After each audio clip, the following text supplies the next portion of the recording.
anak buahnya Aguan udah kena, Ahok nggak kena juga. Habib Rizik datang demo itu ke KPK, dia demo hampir berantem dengan ketua KPK, hampir jotos-jotosan. Kata Habib Rizik, kenapa giliran pejabat muslim kamu gampang banget tangkap dia, giliran Ahok nggak bisa, kenapa? Angola, tahu Angola? Sekarang ini di Angola gara-gara kebanyakan utang sama Cina, sekarang Angola menetapkan aturan Islam dilarang di Angola, masjid ditutup, semua orang nggak boleh sholat. Akhirnya mereka sholat di jalanan, ditembakin polisi. Ini 2 bulan ini nih. Jadi biar kita paham tuh, Indonesia kalau sekarang nggak bersatu umat Islamnya, tidak berjuang umat Islamnya, jangan mimpi tahun depan, besok, lusa anak cucu kita masih menikmati udara Islam. Jangan mimpi ya kawan. Sekarang waktunya kita berusaha bersatu padu, tegakkan keadilan bersama-sama. Insya Allah kita menang, saudara. Amin. Siap berjuang atau tidak? Siap. Siap berjihad atau tidak? Siap.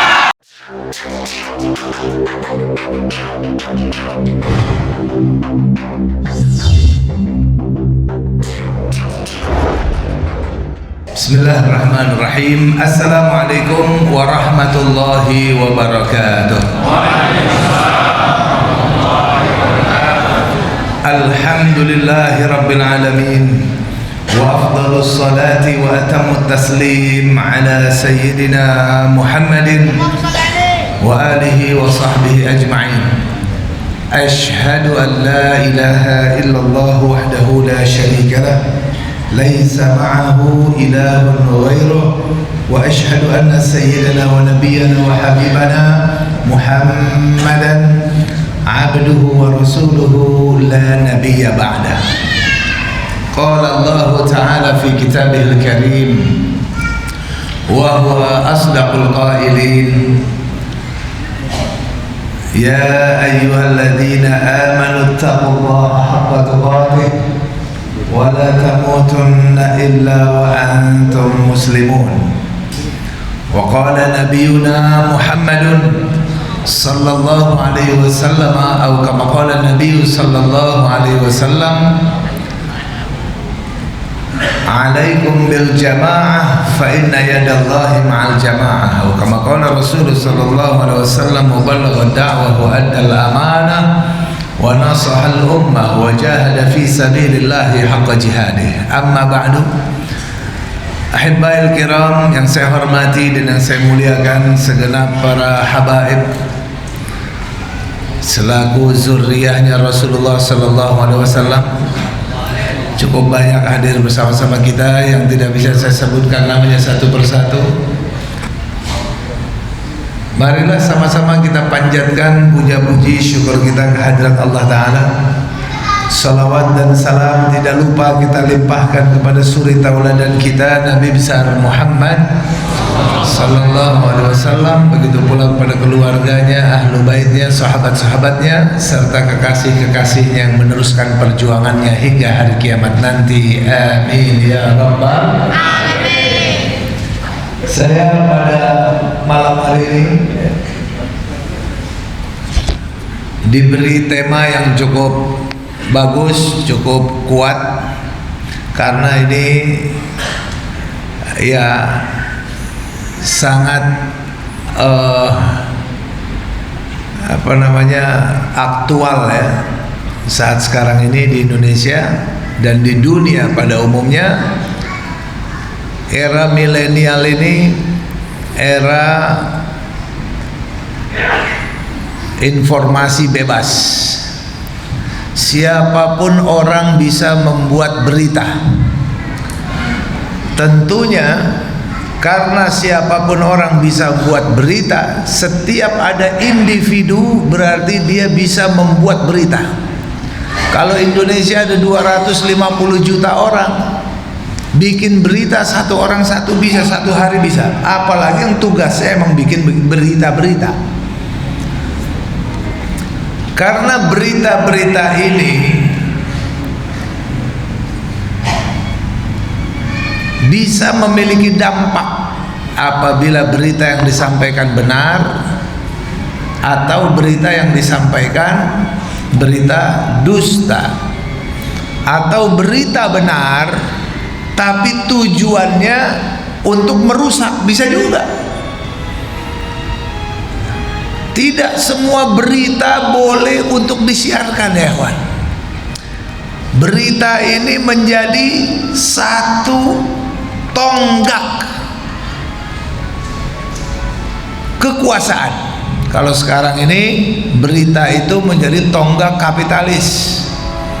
Siapa yang menguasai informasi, menguasai media informasi, maka dia akan menguasai dunia.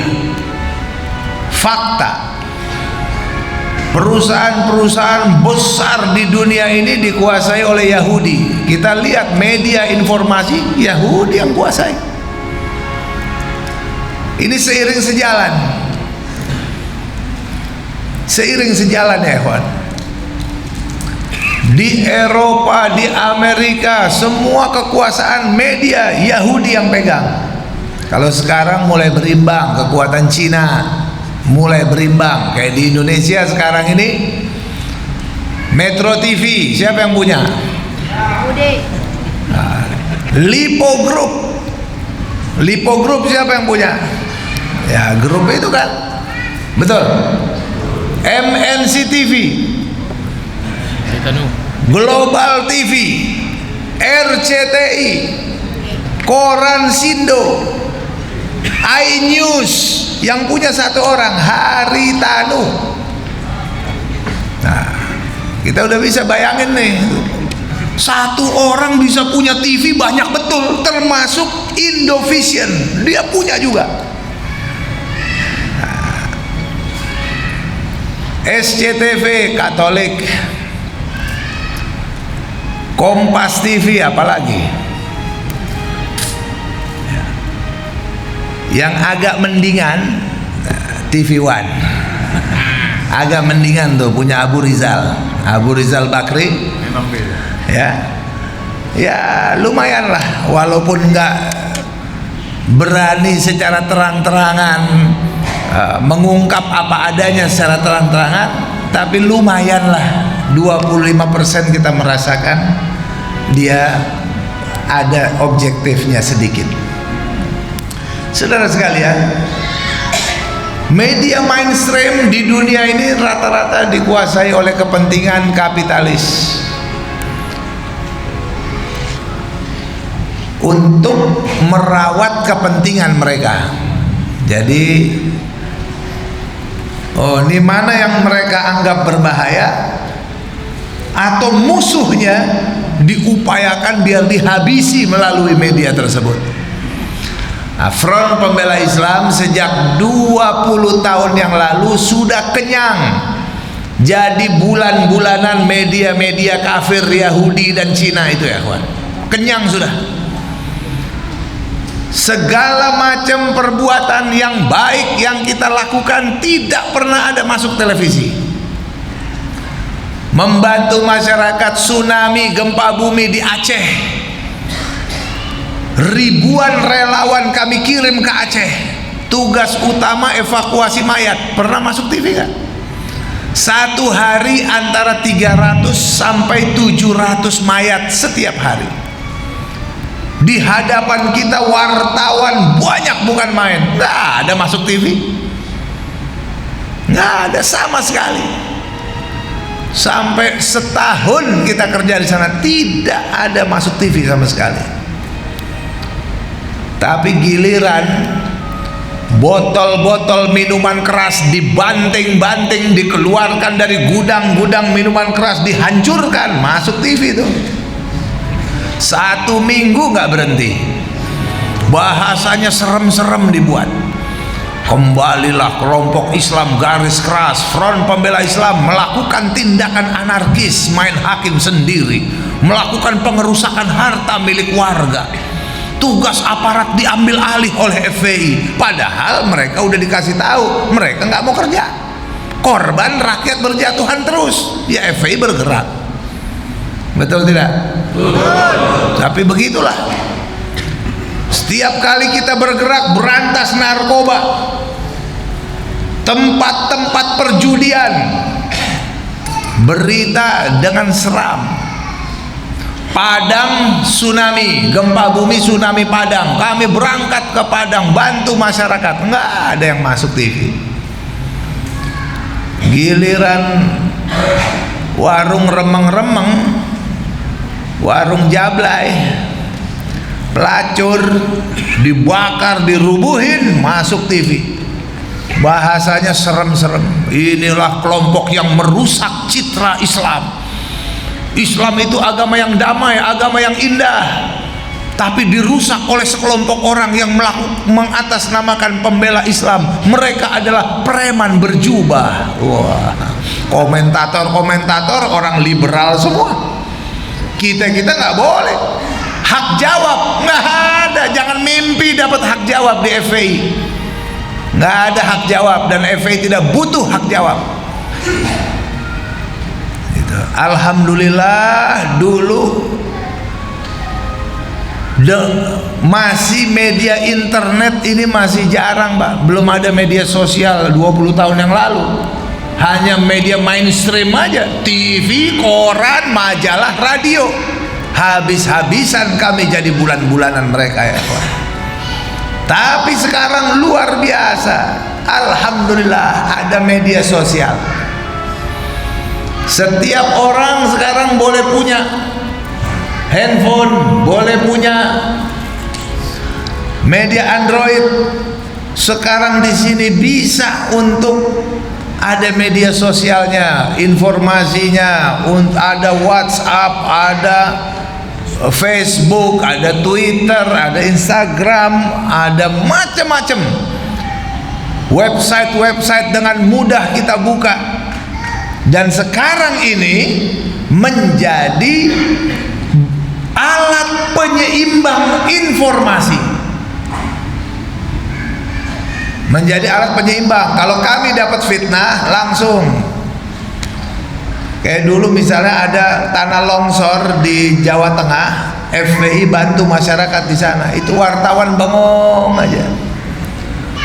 Karena yang heroik membantu masyarakat FPI. Tapi ketika ditanya, Pak kenapa bengong aja? Enggak, saya bingung mau ngasih beritanya apa, karena saya dilarang. Saya dilarang mengangkat berita apabila dari FPI atau dari PKS. Ini nggak boleh. Cuman bingung berita apa yang mau saya angkat di sini, yang kerja mereka ini. Bengong aja dia. Media-media tuh begitu. Kalaupun ada wartawan yang mewawancarai kami, masuk ke informasi tersebut, masuk ke editor. Begitu masuk di editor, nah hilang. Nggak nyampe. Editor selesai, nggak ada berita tentang FPI. FPI itu harus diposisikan sebagai tempat yang selalu ada kekerasan. Nah, di situ tempat FPI. Tapi kami nggak ada urusan. Serahkan kepada Allah. Kami tidak perlu diliput sama televisi. Yang penting Allah yang menyaksikan. Takbir. Rekaman kami ada di CCTV yang Allah punya. Nanti harus ada di akhirat sana sebagai penolong-penolong kami semua. Itu target kita. Bukan kita mau dilihat orang. Tapi selama 20 tahun kita bergerak berjuang, alhamdulillah. Sekarang melalui media sosial ini kita dapat berimbang. Jika ada fitnah-fitnah, cepat kita bisa klarifikasi, sebentar nyampe. Nah, alhamdulillah juga saudara sekalian. Tapi Anda perlu tahu, karena siapapun bisa memanfaatkan, baik itu orang baik maupun juga orang jahat. Orang baik bisa memanfaatkan media untuk sarana kebaikan, menyebarkan dakwah, menyebarkan kebenaran. Tiap hari dia bisa menyampaikan nasihat dan dibaca oleh semua orang. Tapi penjahat-penjahat ada yang bertugas khusus untuk mengadu domba di antara kita ya kawan. Luar biasa.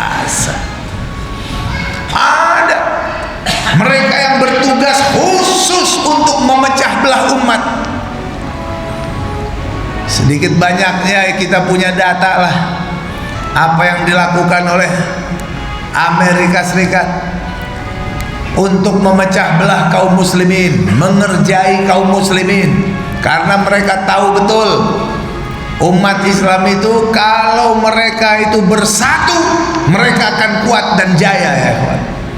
Mereka tahu betul.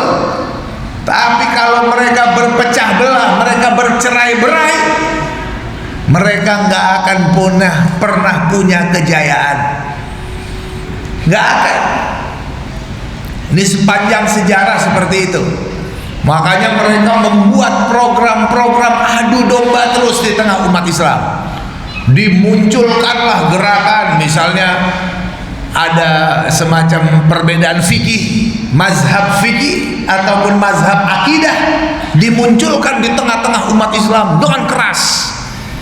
Akhirnya sampai orang mau sholat aja, ini saudara saya apa bukan ini, gitu. Urusan celana aja bisa urusan benci-bencian nanti. Celana bisa benci sesama kita, sama umat Islam. Tapi alhamdulillah itu program mereka untuk adu domba setelah 212 hilang semua, saudara sekalian. Akbar. Sallu ala Nabi. Itu program mereka sangat besar. Saya tahu bagaimana Amerika Serikat menggelontorkan dana melalui siapa-siapa saja untuk menghidupkan kegiatan-kegiatan seperti itu atau menciptakan pemahaman-pemahaman baru untuk membuat kekacauan di tengah masyarakat. Seperti apa? Kelompok liberal ini didanai, LSM mereka didanai. Muncul komentator-komentator kalangan liberal menghalalkan nikah sejenis, LGBT itu fitrah manusia, boleh, dan lain-lain. Yang ngomong disebut sebagai tokoh intelektual muslim. Bayangkan saudara sekalian, yang menyampaikan ya media-media itu. Tapi alhamdulillah sekarang ini banyak sekali kiai-kiai, ustadz-ustadz yang menyebarkan ilmunya melalui memanfaatkan media sosial sebagai ciri kita sekarang ini. Dan juga ini merupakan sebagai apa? Kekuatan kita dalam merawat dan meraju persatuan umat. Mari kita lihat. Ternyata Nabi Muhammad SAW di zamannya pun pernah terjadi hal yang membahayakan. Kita di Indonesia, kalau kita ini tidak waspada dengan berita-berita yang beredar, percaya semua berita, ini bisa berujung pada perpecahan, ya kawan. Bisa perang gitu, bisa perang. Makanya Allah Subhanahu wa Ta'ala mengajarkan dalam Al-Quran, di mana Nabi kita Sayyiduna Muhammad Sallallahu Alaihi Wasallam suatu saat beliau pernah menyuruh seseorang untuk mengambil zakat dari Bani Mustalik. Dia berangkat ke sana untuk ambil zakat. Ternyata apa? Di tengah perjalanan, orang yang mau mengambil zakat ini berjumpa dengan salah satu tokoh Bani Mustalik. Akhirnya dia takut karena ini punya permusuhan panjang. Dia takut nanti ketemu ke situ sama dia nanti bisa dibunuh atau apa. Dia pulang lagi lalu menyampaikan berita kepada Rasulullah yang nggak benar. Ya Rasulullah, saya nggak jadi ambil dana karena nanti saya takut dibunuh sama mereka. Karena mereka mau bunuh saya. Begitu mendengar informasi ini, Nabi kita luar biasa, langsung bertabayun, cari tahu bagaimana hal yang sebenarnya. Ternyata yang kejadiannya bukan demikian. pimpinan daripada Bani Musthalib siap untuk menyerahkan zakat, hanya tidak terjadi, tidak tersampaikan karena orang yang diutus oleh Nabi tadi dia nggak berani sebenarnya masuk ke tempat itu. Akibatnya sempat tegang juga, sempat hampir ada persiapan untuk mengerahkan pasukan. Jangan-jangan mereka betul-betul membangkang. Tapi Allah Subhanahu wa taala mengirim malaikat Jibril membawa wahyu dari Allah taala. Apa kata Allah? Ya ayyuhalladzina amanu in ja'akum fasiqun binaba'in fatabayyanu an tusibu qauman bijahalah fatusbihu ala ma fa'altum nadimin. Kata Allah, hai orang-orang yang beriman, in ja'akum fasiqun binaba'in fatabayyanu, jika datang orang fasik dari kalian membawa satu berita, fatabayyanu, maka bertabayyunlah, tasabbutu, cari kejelasannya dulu tentang berita itu betulnya atau tidaknya, cari kejelasan dulu. Lalu Allah sambung ayatnya, antusibu qauman bijahalah, nanti akan menimpakan satu bencana kepada kaum tertentu, fatusbihu ala ma fa'altum nadimin, nanti kalian menyesal atas apa yang telah kalian perbuat tanpa klarifikasi terhadap berita. Menyesal nanti kalian. Indonesia udah cukup kenyang lah dapat berita yang kayak begini. Dulu ada gerakan untuk mengusir umat Islam di Poso. Caranya bagaimana? Gampang. Di bulan Ramadan ada pemuda-pemuda Kristen mabok di pinggir masjid. Dinasihatin, ditegur, kalau mau mabok jangan di pinggir masjid, Pak. Ini orang lagi pada ibadah, mengganggu. Nggak terima, berantem ya, namanya orang mabok. Berantem sama orang waras. Kira-kira yang menang siapa? Yang waras atau yang mabok? Yang waras. Habis mereka dipukulin, lalu mulai perilaku mereka muncul. Mereka sebar fitnah. Umat Islam menganiaya umat Nasrani. Terus berita ke kampung-kampung mereka provokasi. Umat Islam menyerang orang Kristen. Lihat saja dampaknya seperti apa. Akhirnya orang Kristen rame-rame marah, turun ke kota, serang umat Islam di mana-mana. Itu perilaku. Berita. Kalau orang Kristen tahu penyebabnya, nggak mau dia. Bahkan yang Kristen itu akan dimarahi sama mereka. Kamu sih bikin aja gara-garanya. Kenapa mabok di situ orang lagi ibadah? Kamu ganggu mereka. Begitu nanti. Cuma namanya berita nggak pakai diklarifikasi, tidak ada tabayun, begitu kejadiannya. Bahaya tidak?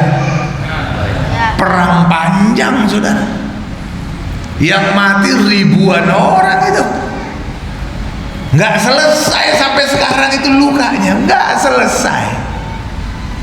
Luar biasa. Maluku, Ambon begitu juga. Luar biasa peperangan itu. Nggak selesai. Nah, ini peristiwa-peristiwa masalah berita, apabila kita tidak sanggup untuk menyikapinya, maka kita akan bisa menimbulkan bencana bagi orang lain atau bencana buat kita. Nah, oleh karena itu ya kawan, saya di sini ingin mengingatkan umat Islam saat sekarang ini, mereka selalu terus-menerus melalui media mereka adu domba terus-menerus. Kita lihat ya, media-media liberal, media-media orang-orang komunis selalu mencaci maki tokoh-tokoh ulama, musuh-musuh mereka.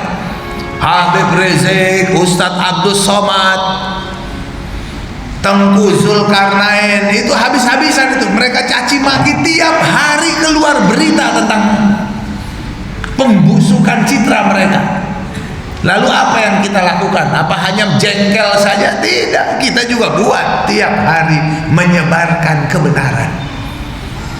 Walaupun sekarang ada aturan undang-undang hate speech, ini harus kita pelajari biar kita jangan jadi ikut-ikutan mereka, karena sekarang ini rezim sekarang ini luar biasa ya.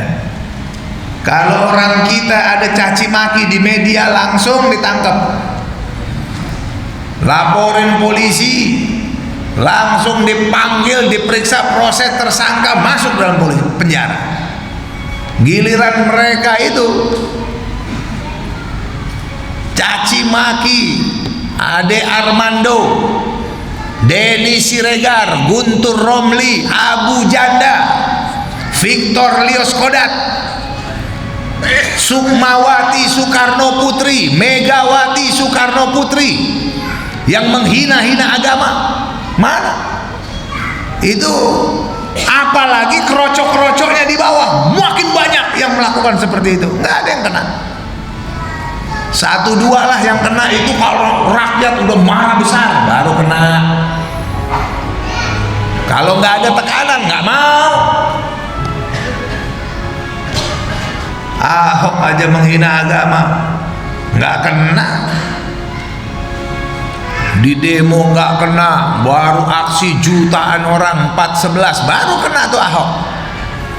Nah, ini rezim gawat. Jadi kita tetap harus bisa jadikan alat media kita, media sosial kita menjadi alat jihad menyebarkan kebenaran. Nah, dari sini saya ingin ingatkan, bahaya betul kalau kita tidak mengindahkan berita-berita seperti ini. Sekarang banyak berita, Pak. Mereka bisa buat berita, tapi namanya dalam bahasa IT sekarang ini namanya jejak digital. Orang yang buat akun palsu, bikin berita, sebar, lalu dia buru-buru hapus. Jadi nggak terbukti itu dari mana susah. Jadi kalau kita punya alat-alat akun-akun, jadi kalau atau kita dengar berita, dapat berita, yang pertama kali lihat berita ini sumbernya dari mana? Sumbernya dari media yang jelas atau tidak? Ya, sumber media ini dari mana? Dikenal atau tidak? Kalau dikenal baru boleh kita teliti. Kalau tidak dikenal berarti itu namanya media abal-abal. Itu sudah dianggap tidak patut untuk dikonsumsi oleh kita, anggapnya sampah. Kalau isinya banyak menghujat, banyak mencaci maki, udah sampah, media sampah, adu domba. Nah, kita sekarang ini kalau diadu domba terus gimana? Diadu domba terus, dihina-hina terus. Hati-hati ya, kawan. Islam di Indonesia ini bisa hancur bener ini. Bisa punah Islam dari Indonesia. Walaupun umat Islamnya mayoritas, tapi umat Islam di Indonesia bisa punah. Kenapa? Karena nggak ada jaminan kok dari Allah. Nggak ada jaminan dari Allah Islam bisa tetap awet di Indonesia. Nggak ada. Mana jaminannya? Biar kata ratusan juta, 250 juta orang Islam di Indonesia, nggak ada jaminan dari Allah Ta'ala. Kecuali kita sendiri yang mempertahankannya, kita sendiri yang membelanya, baru Allah bela. Kalau tidak, siap-siap. Ya, jangankan Indonesia. Indonesia ini negara masih muda. Indonesia ini negara baru baru 73 tahun umurnya, belum nyampe 74 tahun. Indonesia ini masih muda sekali. Yang nggak ada yang dibanggakan dari Indonesia ini, belum ada yang dibanggakan. Apa yang dibanggakan dari Indonesia? Ini kenapa saya sampaikan, biar kita orang Islam di Indonesia ini jangan merasa diri mayoritas, lalu merasa diri hebat, kuat, aman. Nggak aman, saudara. Jangankan Indonesia yang cuman baru 73 tahun usianya, Andalusia Islam berkuasa di sana 700 tahun, hilang dari permukaan bumi, hilang. Islam dinyatakan sebagai agama terlarang. 700 tahun Islam berjaya di Andalusia. Apa jaminannya di Indonesia bisa tetap berjaya? Nggak ada. Andalusia itu jadi pusat peradaban Islam dunia. Andalusia menjadi pusat ekonomi dunia Islam. Indonesia jadi pusat apa? Pusat utang. Bukannya negara kaya, ini malahan kaya utang. Andalusia menjadi pusat ilmu pengetahuan Islam. Banyak ulama di sana. Orang mau belajar kedokteran, belajar ke Andalusia. Belajarnya sama siapa? Sama para ulama. Ulama dari mana ilmunya? Dari Al-Quran. Mau belajar arsitektur, belajar ke Andalusia. Belajarnya sama siapa? Sama ulama. Ulama dari mana ilmunya? Dari Al-Quran. Mau belajar astronomi, dari Al-Quran. Belajar ke ulama. Mau belajar apa saja ilmu-ilmu, semua belajar ke para ulama. Ulama ilmunya dari Al-Quran. Andalusia pusat pertahanan militer dunia Islam. Apa yang terjadi? 700 tahun ya ikhwan, bukan baru 70 tahun. 700 tahun Islam berjaya di Eropa. Apa yang terjadi? Setelah pemimpin-pemimpinnya mulai cinta dunia, berebut kekuasaan, mulai pemimpin-pemimpinnya pecah, mereka mulai rebutan kekuasaan. Akibatnya apa? Terjadilah perpecahan, kebencian di antara kelompok mereka terjadi. Akibatnya apa? Masing-masing menjaga wilayahnya masing-masing. Lalu apa? Permusuhan tak terelakkan. Ketika sudah ada permusuhan, percis firman Allah Ta'ala terjadi. Apa kata Allah Ta'ala dalam Al-Quran? Walan tardo ankal yahudu walan nasara hatta tattabi'a millatahum. Tidak akan pernah ridho orang-orang Yahudi dan Nasrani sampai kalian mengikuti ajaran mereka.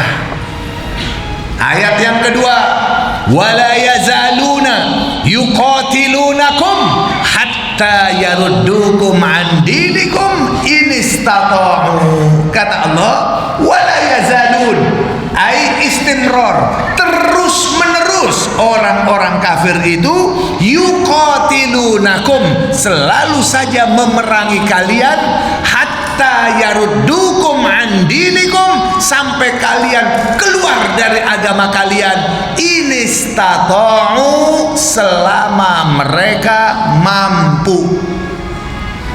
Yang jadi catatan di ayat ini adalah inistata'u, selama mereka mampu. Ini pasti nih Allah yang bilang, umat Islam hati-hati. Mereka mampu, pasti kalian diserang, pasti. Ayat ini tidak menyuruh kita untuk membenci orang kafir. Ini ayat bukan menyebar kebencian, bukan. Ayat ini Allah buka supaya Allah kasih tahu kepada kita, waspada loh, ada makhluk-makhluk Allah yang nggak pernah rela dengan kalian beragama Islam. Itu maksudnya. Waspada. Makanya Allah Ta'ala kasih tahu, bersatulah, wala tafarraqu, jangan berpecah belah. Lalu apa? Wa a'iddu lahum mastata'tum min quwwatin wa min ribatil khail turhibuna bihi aduwallahi wa aduwakum. Persiapkan oleh kalian semua segala macam kekuatan, baik itu kekuatan perang, kekuatan apapun, termasuk kuda-kuda perang kalian siapkan. Dengan persiapan tersebut, turhibuna bihi aduwallahi wa aduwakum, bisa membuat musuh-musuh Allah dan musuh-musuh kalian gentar. Persiapan. Allah suruh dulu begitu tuh. Allah kasih tahu, awas ya, ada iblis, ada setan, ada orang kafir, ada orang munafik yang nggak pernah rela sama Islam. Kalau kamu sudah terima pecah belah, siap-siap kalian, mereka serang pada waktunya. Akibatnya apa tuh? Andalusia, saat mereka sedang berpecah belah, berebut kekuasaan, kerajaan-kerajaan Kristen bersatu, dia serang wilayah Islam, hancur lebur saudara. Nggak dibela dengan umat yang lain. Umat Islam yang lain apa? Wah, itu mah biarin aja tuh, dia yang kena rasain. Emang dia mah musuh kita, biarin aja udah. Tuh, akibatnya apa? Nggak dibela, hancur. Sampai akhirnya khalifah kewalahan, keteteran, dan akhirnya khalifah kalah perang. Begitu khalifah kalah perang, diusir. Khalifah diusir. Lalu Andalusia, tadinya Andalusia setiap 100 meter ada masjid, setiap 100 meter ada musola, setiap 100 meter ada majelis ilmu. Sekarang Andalusia tidak ada lagi masjid, satu pun masjid nggak ada. Masjid dirubah semua jadi gereja-gereja. Lalu Islam dinyatakan sebagai agama terlarang. Ulama semua dibunuh. Umat Islam pilihannya cuma dua, keluar dari Spanyol atau mati, atau murtad masuk agama Kristen. Silahkan. Orang yang imannya kuat, dia tinggalin itu negeri, dia tinggalin rumahnya, tinggalin harta bendanya, dia pilih bawa iman. Tapi orang yang imannya lemah, wah, kalau kita pergi dari Spanyol, nggak punya lagi kita deh rumah, nggak punya lagi pasar, nggak punya lagi barang-barang kita, tanah kita, kebun kita nggak ada. Ya sudahlah, kita pilih pindah agama saja. Imannya lemah, pindah agama ya. Murtad. Islam dilarang di sana. Hilang dari muka bumi 700 tahun. Sekarang kira-kira Indonesia apa yang mau diharapkan dari Indonesia? Mayoritas orang Islam. Ada lagi tuh, entah orang kena virus dari mana, berani mengatakan tenang saja, mau ada Lady Gaga, 1 juta Lady Gaga datang ke Indonesia tak akan mempengaruhi imannya orang Indonesia. Wah, 1 juta Lady Gaga mau datang gak akan mempengaruhi keimanan. Hati-hati, itu orang jumawa, merasa diri hebat, kuat, apa, padahal sampah, nggak ada apa-apanya. Punya apa itu? Bisa bikin apa Indonesia? Belum ada apa-apanya sama sekali, saudara. Jadi kita jangan bangga dulu. Apa yang satu-satunya cara bisa mempertahankan Islam di Indonesia maupun Islam di seluruh dunia? Allah kasih tahu caranya. Yang hanya bisa mempertahankan Islam di negeri kita maupun di negeri mana saja adalah firman Allah Ta'ala, kita membela agama kita, baru Allah jaga kita. Tanpa kita ikutan bela agama, hancur Pak, kita hancur beneran, menyesal kita nanti. Nabi Isa ketika mulai berhadapan dengan musuhnya, baru Nabi Isa mengatakan, man ansari ilallah, kata Nabi Isa. Qala Isa bin Maryam lil hawariyin man ansari ilallah. Nabi Isa mengatakan kepada kaum Hawariyin, man ansari ilallah, siapa pembela-pembela saya untuk membela agama Allah Ta'ala, siapa penolong-penolong saya untuk membela agama Allah. Qala al-hawariyuna nahnu ansarullah, orang-orang Hawariyun berkata, kami pembela-pembela agama Allah. Fa'amanat ta'ifatun min bani Israel wa kafarat ta'ifah fa'ayyadna alladhina amanu ala aduhim fa'asbahu zahirin. Ketika mereka sudah menyatakan kami pembela agama Allah, lalu mereka beriman, sebagian beriman dari kalangan Bani Israel dan kafirlah sebagian yang lainnya, maka terjadi persinggungan, terjadi benturan. Fa'ayyadna alladhina amanu ala aduhim, kami bantu, kami bela, kami menangkan orang yang beriman. Fa'asbahu zahirin, akibatnya mereka muncul dengan kemenangan yang nyata. Tapi harus begitu dulu, bela dulu agama ini. Nabi Isa juga nggak bisa, saya ini nabi gitu. Nabi berarti apa? Aman? Nggak, bukan begitu. Ayo bela agama Allah. Makanya Allah Ta'ala katakan, ya ikhwan, saya sekarang ini kenapa ini, saya mau kasih lihat aja dulu lah ya. Di Myanmar, umat Islam Myanmar, dari 4 juta orang Rohingya sekarang tinggal 200 ribuan, tinggal 200 ribu. Hampir 1 juta mengungsi di Saudi Arabia, yang lainnya tercecer di negeri-negeri Arab. Yang paling besar jutaan orang di Bangladesh. Saya udah pergi ke sana. Sampai hari ini Front Pembela Islam masih membuat rumah-rumah untuk masyarakat di dalam Myanmar, di Rakhine State yang tinggal sedikit itu. Sampai hari ini kami masih bangun, bantuan dari masyarakat Indonesia. Alhamdulillah, Allah kasih mudah kita tembus ke jantung Rakhine State, di mana umat Islam bisa diisolasi ya kawan. Di Myanmarnya begitu, tinggal 200 ribu orang.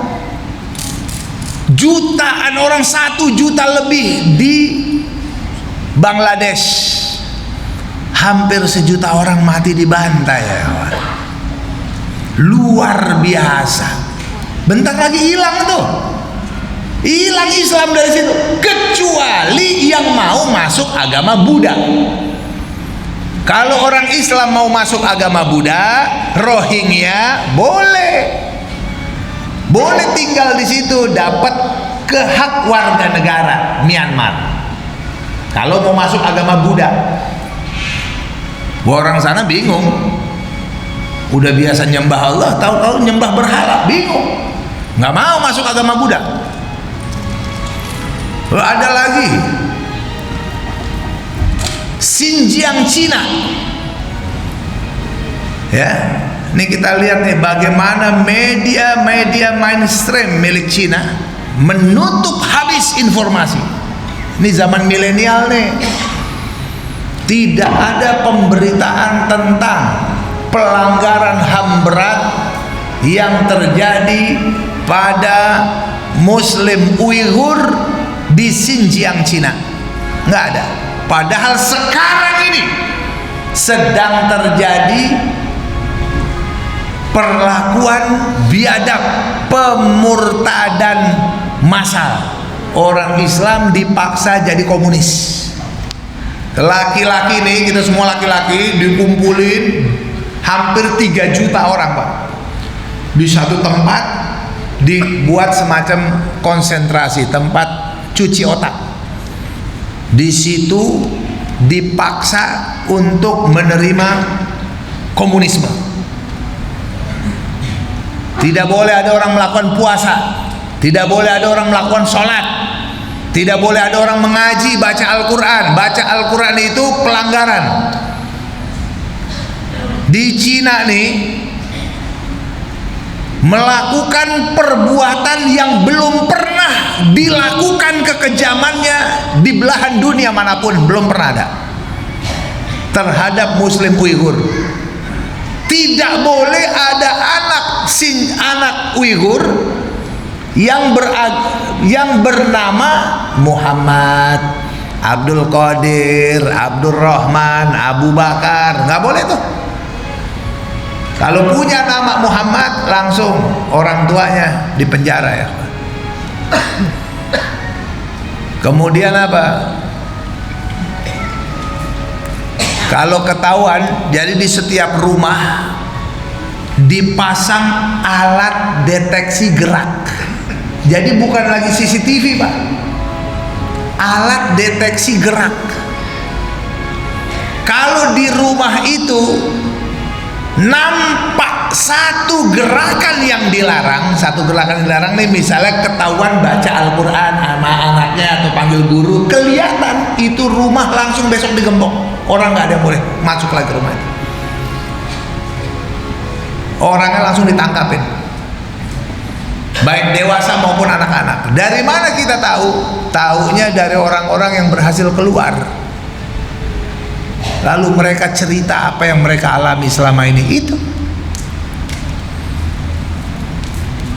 ini hampir hilang nih, hampir punah nih Pak nih. Hak asasi manusia tidak bisa berbuat apa-apa. Makanya kita ormas-ormas Islam buat aksi demo di depan kedubes Cina, minta pertanggungjawaban. Kenapa bisa ada pelanggaran HAM? Kenapa bisa ada kejahatan kemanusiaan terjadi di zaman ini? Apa yang terjadi? Pemerintah kita seharusnya menyuarakan ini, nggak berani. Pemerintah kita, pejabatnya bilang apa? Kita nggak bisa bilang apa-apa. Mau jutaan orang Islam dibantai sama Cina, kita nggak bisa bilang apa-apa. Kita udah banyak utang sama Cina. Saya mau nanya, ini gila atau tidak? Kira-kira kalau rezim kayak gini mau diterusin atau diganti nih? Terusin atau ganti? Betul? Takbir. Memalukan. Indonesia ini negara berperi kemanusiaan. Di dalam Pancasilanya itu tertulis itu, kemanusiaan yang adil dan beradab. Itu harus cinta terhadap kemanusiaan. Nggak boleh membiarkan adanya penindasan terhadap kemanusiaan. Nggak boleh, sudah. Gara-gara utang nggak bisa, siapa suruh enteng utang banyak-banyak?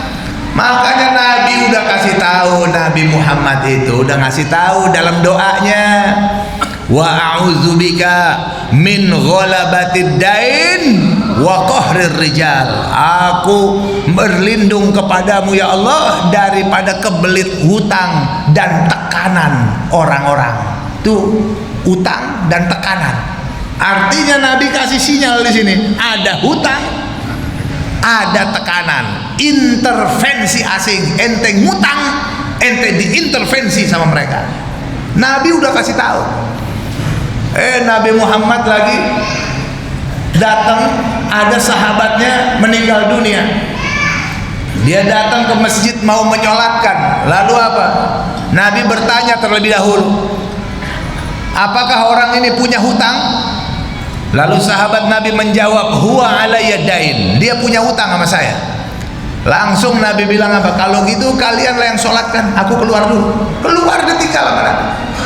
Nabi tidak mau menyolatkan orang yang punya utang dengan orang lain, hak orang lain. Sekarang utang rakyat Indonesia sampai 5.000 triliun.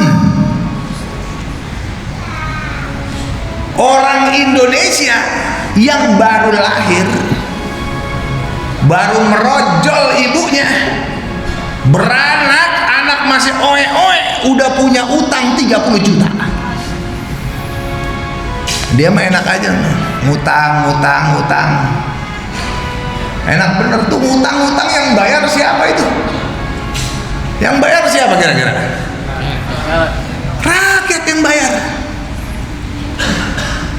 Menteri Perekonomian gelar profesor doktor, lulusan luar negeri, profesor doktor, ngutang.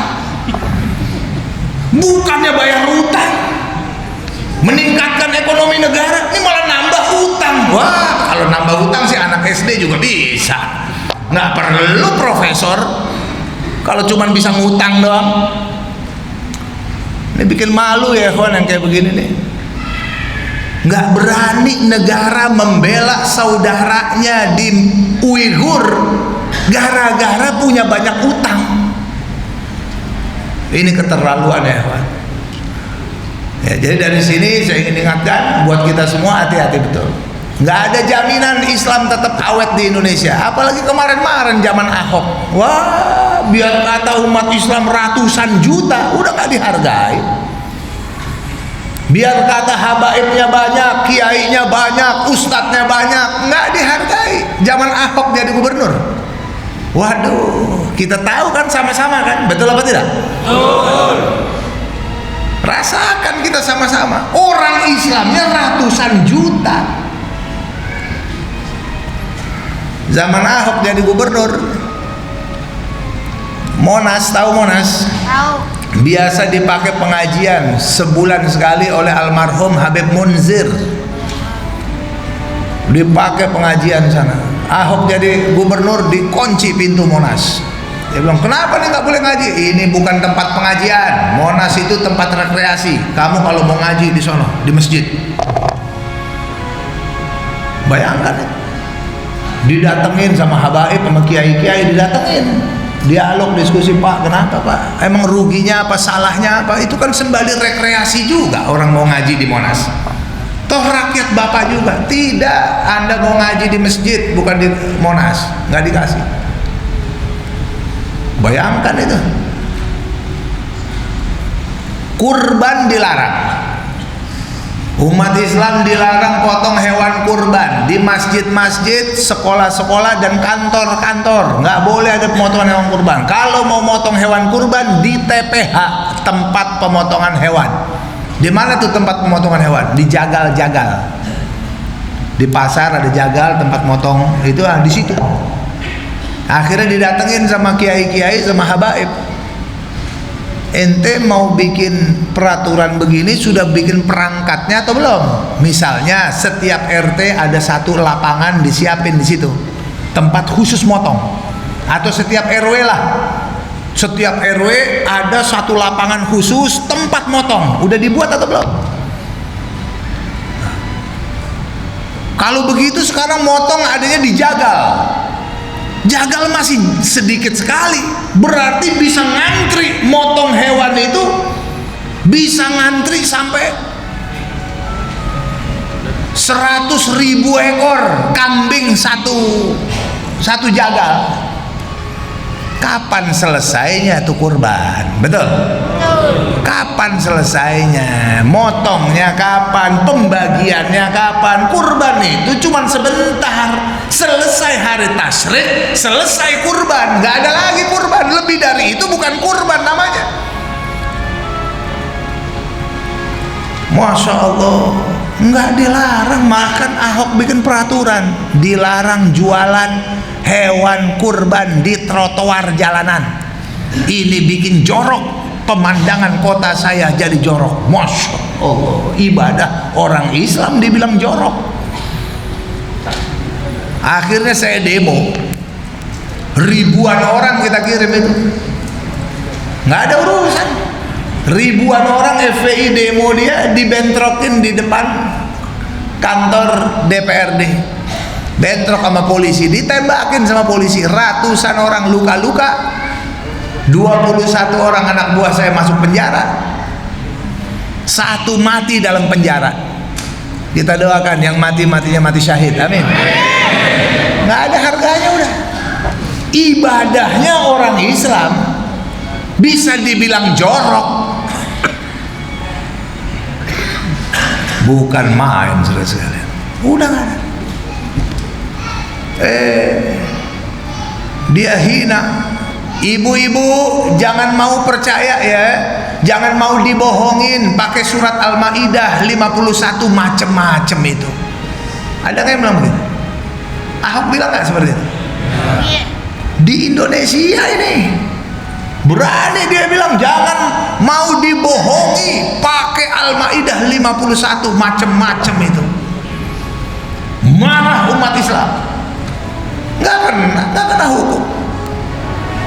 Nggak kena hukum, dilaporin orang-orang tidak kena. Sampai kita datang dialog sama kepolisian, tanya, Pak, kenapa Pak? Kok Bapak nggak proses Ahok ini? Kenapa? Apa dia bilang? Habis ucapan Ahok itu multi tafsir. Loh, kok Bapak kayak pengacara? Kok Bapak jadi kayak pengacara Ahok? Bapak ini jalanin aja proses hukum. Urusan salah atau nggak salah bukan urusan Bapak, urusan pengadilan. Betul tidak? Sekarang fatwa MUI sudah keluar, sikap keberagamaan dari Majelis Ulama Indonesia menyatakan Ahok menista agama. Proses dong sesuai hukum. Enggak juga. Akhirnya demo aksi bela Islam pertama 14 Oktober 2016, hari Jumat, 70.000 orang yang datang, luar biasa. Saya bilang, wah kena nih Ahok besok nih. Enggak kena juga. Besokannya pejabat tinggi di Bareskrim Mabes Polri menyatakan untuk memeriksa Ahok harus ada izin presiden. Wow. Ini dia nih ternyata makhluknya nih. Akhirnya Habib Rizik bilang aksi bela Islam kedua 4 November 2016 dilarang, dicegah, itu aksi mau buat kerusuhan segala macam. Habib Rizik katakan aksi kami aksi damai, hak menyampaikan pendapat dilindungi oleh undang-undang. Tetap masih dibilang nanti ada sniper, ada bom, ada apa segala macam, ditakut-takutin. Habib Rizik katakan, hei umat Islam, tulis wasiat, kami tetap akan lakukan aksi damai, apapun yang terjadi terjadilah. Kalaupun kami harus mati bersimpah darah, tidak kembali ke rumah, maka kematian kami dalam rangka membela agama jangan ditangisi. Tulis wasiat. Ternyata ucapan Habib Rizik tadi, tulis wasiat, ternyata itu menarik umat Islam seluruh Indonesia. Akhirnya rame-rame umat Islam datang ke Jakarta. 4/11 dihadiri oleh 2.500.000 orang. Istiqlal Istana 2.500.000 orang, penuh sesak. Sampai istana apa yang terjadi? Ditinggal pergi. Ditinggal pergi. 2 juta orang datang pengen ketemu pemimpinnya, pengen nanya baik-baik, pengen dialog baik-baik. Ditinggal pergi, Pak. Dia lihat proyek di Tangerang. Bukan main, saudara sekalian. Nggak ada harganya udah. Sore hari dibubarin pakai tembakan gas air mata. Ratusan orang luka-luka. Ustadz Arifin Ilham dilarikan ke rumah sakit, A'agim dilarikan ke rumah sakit, Syekh Ali Jabir pingsan, Habib Mahdi bin Hamzah Segaf pingsan, kiai-kiai banyak yang luka-luka. 340 orang cedera, 1 orang meninggal dunia. Kita doakan yang matinya mati syahid, amin. Jadi saya mau nanya ini, setelah 4/11 barulah Ahok diperiksa. Setelah 4/11 tuh 2 minggu kemudian Ahok dinyatakan sebagai tersangka. Bayangkan tuh, setelah jutaan orang turun, luka-luka, darah tercecer, udah habis Ahok dinyatakan tersangka, ternyata apa? Untuk gelar pengadilan enggak juga. Pemerintah mengatakan untuk gelar persidangan Ahok nanti saja tahun depan, selesai pilkada. Masya Allah, luar biasa. Akhirnya Habib Rizik bilang apa? Aksi bela Islam ketiga 2 Desember 2016 212. Desak pemerintah harus adil. Kalau orang Indonesia kena hukum akibat begitu, Ahok juga harus kena hukum di Indonesia, saudara. Betul apa tidak? Betul. korupsinya Ahok nih. Namanya KPK, Komisi Pemberantasan Korupsi, dilapori oleh BPK, Badan Pemeriksa Keuangan. Hasil audit BPK, Badan Pemeriksa Keuangan, kasus Rumah Sakit Sumber Waras Ahok dinyatakan korupsi ratusan miliar, merugikan keuangan negara ratusan miliar, dilaporin ke KPK, nggak kena. Cengkareng, tanah Cengkareng itu hampir 600 miliar, nggak kena juga. Reklamasi yang lain udah kena tuh, anak buahnya Aguan udah kena, Ahok nggak kena juga. Habib Rizik datang demo itu ke KPK, dia demo hampir berantem dengan ketua KPK, hampir jotos-jotosan. Kata Habib Rizik, kenapa giliran pejabat muslim kamu gampang banget tangkap dia, giliran Ahok nggak bisa, kenapa? Pejabat muslim recehan aja langsung ditangkap, giliran Ahok nggak. Adil apa nggak kira-kira? Waduh, luar biasa. Akibatnya apa? Saat itu baru ketahuan tuh Pak. Akhirnya kita buat gelar aksi 212 yang akibatnya dihadiri oleh umat Islam sampai 7 juta orang. Tadinya 212 itu ditolak. Jangan, nggak boleh 212. Mau ngapain tuh ada 212? Itu mau bikin kerusuhan saja. Bis-bis nggak boleh berangkat ke Jakarta, pesawat nggak boleh mengirim orang ke Jakarta, yang charter nggak boleh Pak. Akibatnya apa? Dari Ciamis, gara-gara kiai-kiai uangnya dipulangin sama perusahaan bis, uang panjernya dipulangin, kiai-kiai musyawarah, gimana nih baiknya nih? Apa pergi ke Jakarta naik kereta, apa naik bis umum, apa naik angkot, atau naik motor, atau naik truk? Ternyata mereka memilih jalan kaki 300 kilo 5 hari 5 malam untuk bela Al-Maidah 51. Allahu Akbar. Sallu ala Nabi. Begitulah perbuatan kiai-kiai Ciamis, ternyata menyayat hati kaum muslimin yang beriman kepada Allah. Mereka rela jalan 300 kilo, mereka rela bermalam-malam, berhari-hari jalan kaki menuju Monas. Itu menyabet hati kaum muslimin seluruh Indonesia. Mereka yang tinggal melangkah ke Jakarta, mereka yang punya uang untuk naik pesawat, rame-rame berbondong-bondong ke Jakarta. Betul apa tidak? Betul. Alhamdulillah. Dari Pekanbaru banyak nggak yang hadir? Banyak atau tidak? Banyak. Kiai Rosid ikut? Ikut. Nah, Kiai Rosid ya ikut juga 212. Ya, Kiai cilik kita. Tapi alhamdulillah 7.500.000 orang hadir di sana untuk satu suara tegakkan keadilan. Barulah Ahok digelar pengadilannya.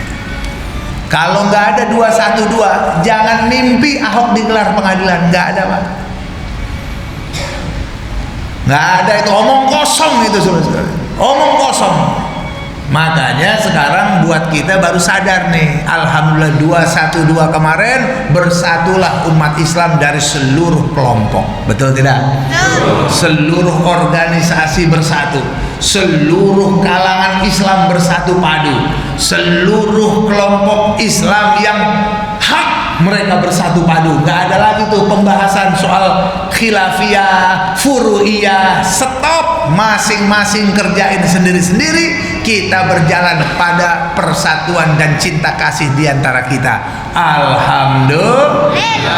Baru terjalin ukhuwah kita, saudara. Ya, nah ini perlu dibangun terus, dipupuk terus. Cinta kasih sesama umat Islam harus saling bela di antara mereka. Betul apa tidak? Betul. Jangan saling menghinakan, jangan saling menghujat di antara mereka, jangan merasa diri paling hebat. Wah, ini kelompok saya paling top, kelompok saya paling hebat, paling bener. Nah, ini nih penyakit nih yang akhirnya membuat kita nggak bisa bersatu satu barisan. Merasa ini namanya ujub.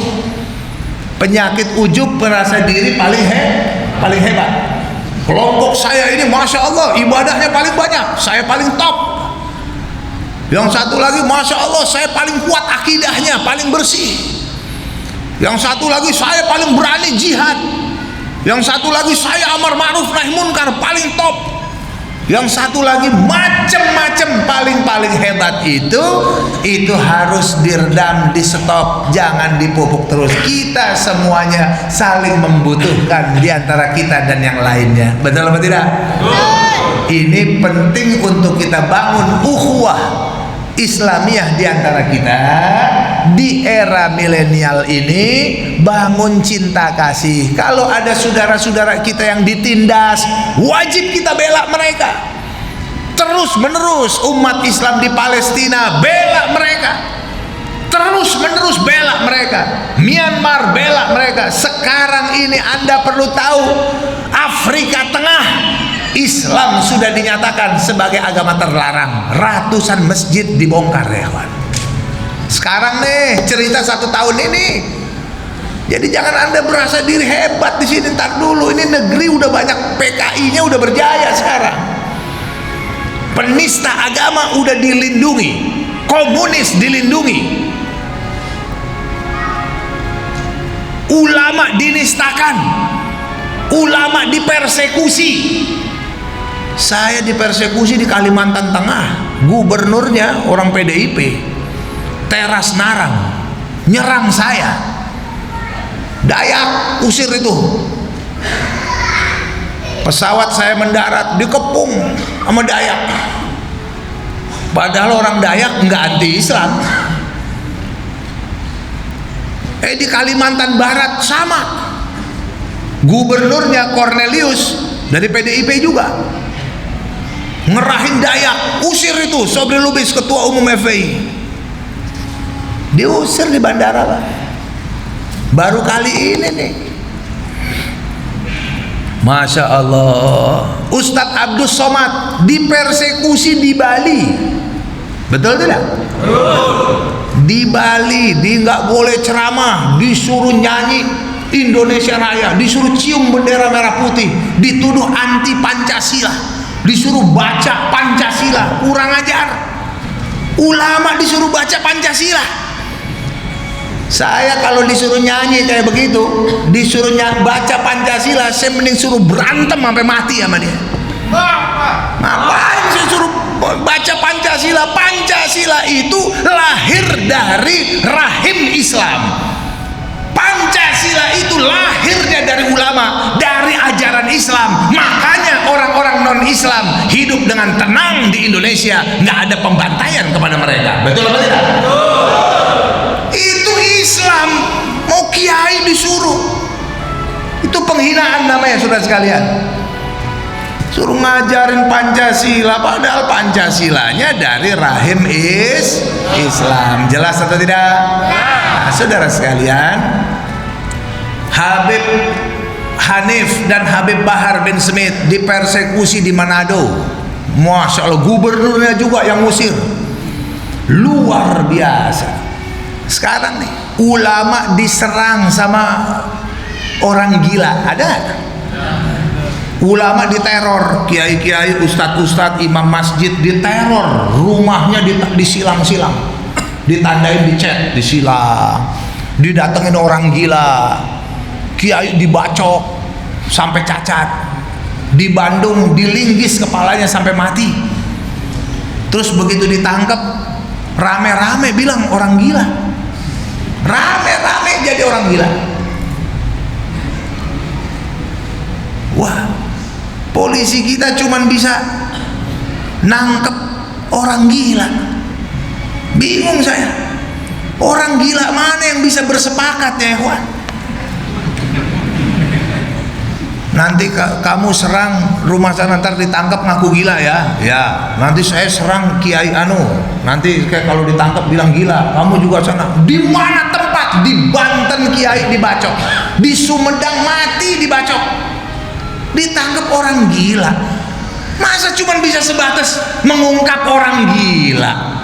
Aktor intelektual di belakangnya nggak kesebut. Nggak kesebut aktor intelektual di dalam siapa yang menyerang ulama. Hati-hati ya kawan, ini negeri ini sekarang ini luar biasa. Rezim ini menampakkan betul permusuhannya kepada ulama, sampai kriminalisasi terhadap ulama. Betul apa tidak? Habib Rizik dikriminalisasi sampai 17 pasal. 17 pasal. Ceramah sedikit laporin polisi.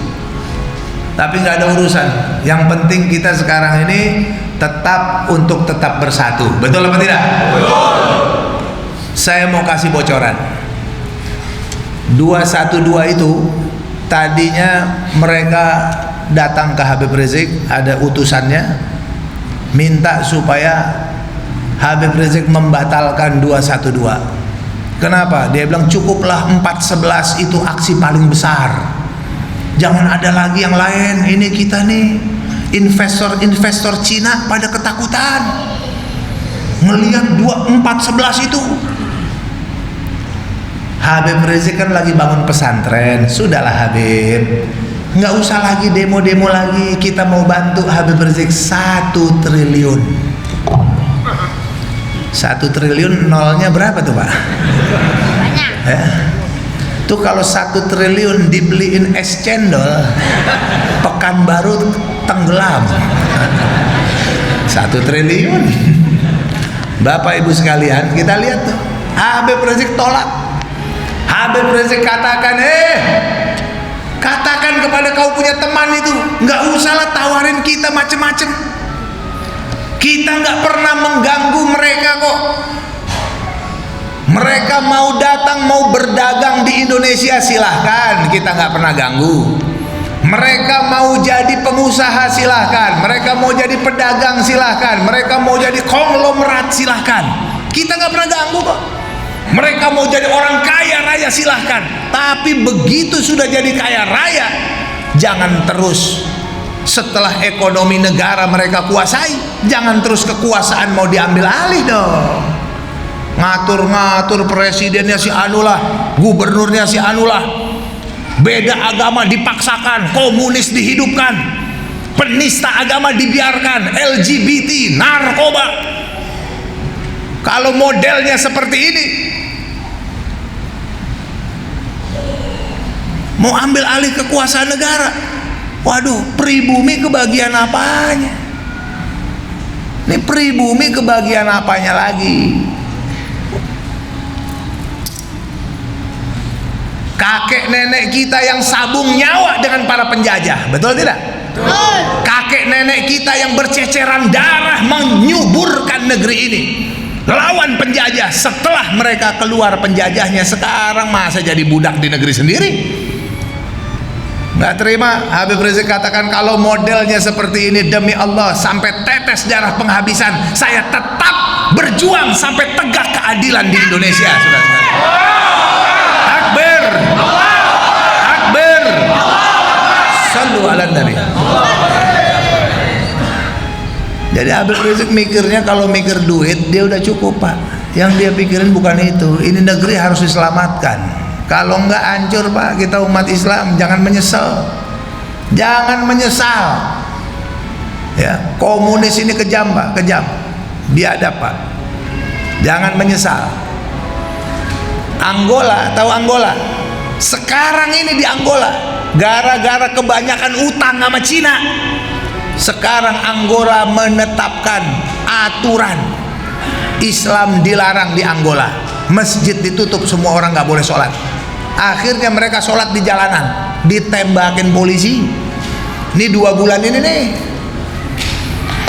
Jadi biar kita paham tuh, Indonesia kalau sekarang nggak bersatu umat Islamnya, tidak berjuang umat Islamnya, jangan mimpi tahun depan, besok lusa anak cucu kita masih menikmati udara Islam. Jangan mimpi ya kawan. Sekarang waktunya kita berusaha bersatu padu, tegakkan keadilan bersama-sama. Insya Allah kita menang, saudara. Amin. Siap berjuang atau tidak? Siap berjihad atau tidak? Siap. Habib Rizik sampai dia begitu menang pemilu di DKI, dia akhirnya sampai hijrah di Mekah. Ini biar umat Islam tahu bagaimana perjuangan beliau ya kawan. Di Mekah bukan enak-enakan, difitnah terus. Habib Rizik itu terlibat teroris internasional, diperiksa keamanan sana, dikapol nggak terbukti, dilaporin lagi. Habib Rizik menyebarkan aliran sesat di Saudi, diperiksa lagi, laporin lagi. Habib Rizik paspor palsu, nggak terbukti. Yang terakhir ditempelin bendera ISIS. Waduh, diperiksa lagi tapi nggak terbukti. Akhirnya terus menerus kayak begitu di sana tuh. Gara-gara apa? Indonesia ini harus selamat dari penjajahan. Amin. Ini Habib Rizik kasih arahan buat kita semua. Bagaimana caranya? Jadikan handphone kita semua ini jadi media menyebarkan berita kebenaran. Ya, jangan lagi banyak percaya dengan televisi kita. Ini televisi kita semuanya arahnya udah jelas kan? Nah, jelas apa tidak? Apalagi Metro TV, itu Metro TV namanya.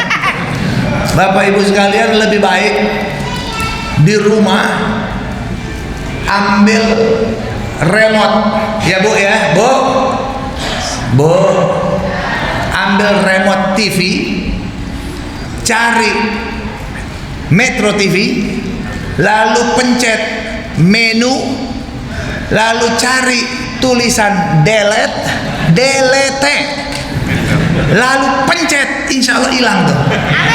Amin. Udah biar kita tenang, nggak dibohongin melulu. Ya itu TV penipu seperti itu udah ribet dah. Ya dihapus saja dari televisi kita. Insya Allah. Nah Bapak Ibu sekalian, handphone kita jadi media berjihad. Insya Allah nyebarin kebenaran. Siap atau tidak?